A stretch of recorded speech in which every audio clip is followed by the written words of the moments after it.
Greetings, everyone. It's the Jamaican Tory here with you again as we prepare to discuss another aspect of the constitutional reform process where the ruling class, the JLPNP, has taken it as their right to impose a republic upon the rest of us. I'm asking you all to please like, share, and subscribe as we get into this discussion today. Now, today's discussion is going to be surrounding the topic of a complete constitution, or what some might call the quote-unquote cycle of independence. Now, my question is, what is the cycle of independence?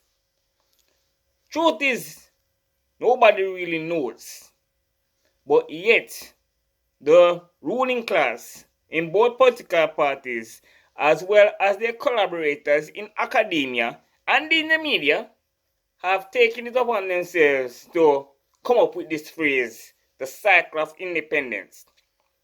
And the theory goes that the quote-unquote cycle of independence is not complete until we detach ourselves from the monarchy, until we become a republic. And my question is, where did they get that idea from? I have a theory of my own. The whole idea of a cycle of independence is posited in the whole American idea of a quote-unquote manifest destiny. And the whole idea behind the manifest destiny scenario is that it is the destiny of the United States to make the world safe for democracy and cover the rest of the world in a republican utopia. And when that happens, then we will have reached what they call the end of history. Now, the cycle of independence dogma kind of piggybacks on the whole end of history narrative, but they do it on a much smaller scale. And the smaller scale that they have here in Jamaica and also in the other Caribbean countries as well. It's not just here, not here only. It's in other places like St. Vincent and St. Lucia and the other realms that are still under the crown. And the whole idea is that it is quote-unquote our destiny, or it is quote-unquote inevitable that we become a republic. That's what they say. And they sell this idea to everybody else, expecting people to believe it. And the truth of the matter is, many do believe it. And because many do believe it, you see Republican sentiment rising. I would like to posit, however, that this argument is nothing more than propaganda. The whole idea that our constitution is somehow incomplete until we have a president, until we, get rid of the monarchy or throw our history aside and abandon our history. Where did that idea come from? What objective source is there to justify that idea? There's no objective source to justify that idea whatsoever. The fact of the matter is, the Constitution as we have it right now doesn't need that sort of a tweaking. And I was listening to a broadcast the other day, and what he was saying was that the government has it wrong. But here's what they say. They say the government has it wrong because after the removal of the monarchy, then there are other areas of constitutional reform that they need to look at as well. It didn't specify, but they just said that there are. However, and the truth is, before I get to the however, there have been other voices that have been saying that as well. Anybody who has looked at any Gleaner or Observer articles discussing the subject, they have come up with these ideas as to how the Constitution can be quote-unquote improved. And the thing is, when I look at what they claim as the improvements to the Constitution. What they in essence do is turn our Westminster style Constitution into the American model. So when I say that the whole cycle of independence is linked to the whole idea of a manifest destiny, you see why? Because the idea by some, I'm not saying the government has this idea, no, but the idea by some is that our constitution is complete when it resembles what we see in the United States with a full presidential system. So there are some who are even going further than the JLPNP, because at least the mainstream JLPNP is willing to stop at a parliamentary republic. And some don't even want that. Some want a full-style American presidential system. And they say, then and only then will our constitution be complete. That is a load of utter and complete tripe. There is no need whatsoever to impose these foreign ideas into our constitution. And the worst part about it is that they want to basically copy and paste the US model, bring it here to Jamaica, and then tell us that this is a quote-unquote a Jamaicanized constitution. What part of that constitution is Jamaicanized? They're going to tell us that the king, being our head of state, is too foreign. That has been our modus operandi since 1660. Well over 300 years. What could possibly be more Jamaican than that? You see, these people are so skilled in the idea of mental gymnastics that they come up with these theories. And the reason why they come up with these theories is to give themselves more and more and more power.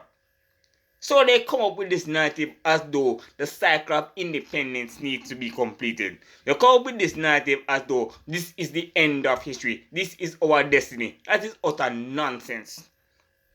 The truth of the matter is, the Westminster style government has been proven to be superior over the American presidential model or any presidential model. Monarchy is and always has been the longest lasting form of government, standard throughout history. And now they're going to talk about it is the end of history. If they want to bring about the end of the world, then they might as well say that. I'm joking.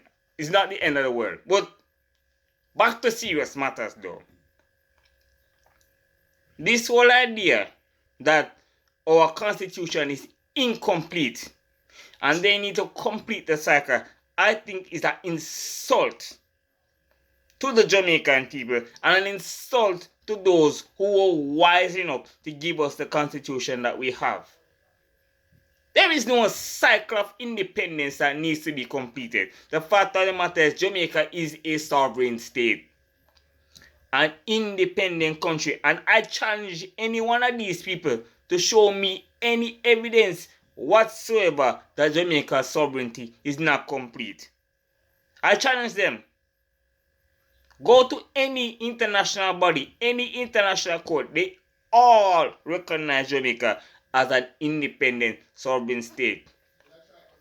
Even Britain itself doesn't treat us as a dependency or as a colony anymore. They recognize us as an independent state, so does everybody else.